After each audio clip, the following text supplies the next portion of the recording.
بسم الله الرحمن الرحيم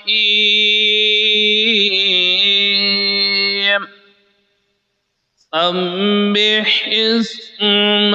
ربك الأعلى الذي خلق فسوى والذي قدر فهدى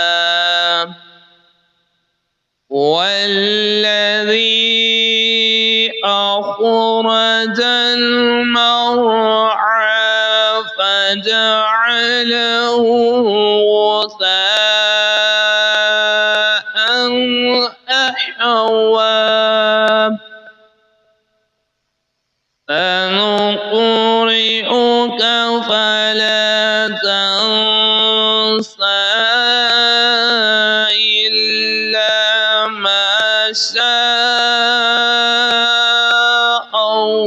الله إنه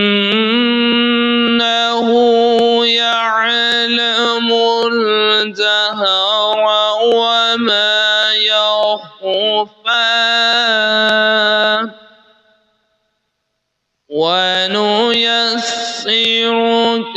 لليسرى فذكر إن نفعت الذكرى سيذكر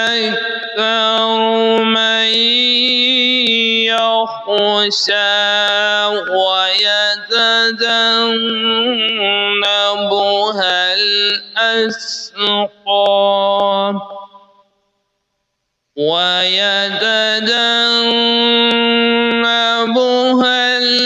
الأشقى الذي يصلى النار الكبرى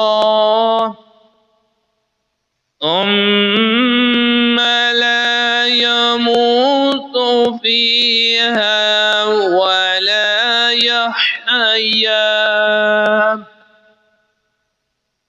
قد أفلح من تزكى وذكر اسم ربه فصلى بل تؤثرون الحياة الدنيا والآخرة خير وأبقى والآخرة خير وأبقى إن هذا لفي الصحف الأولى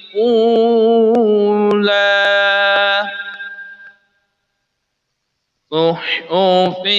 إبراهيم وموسى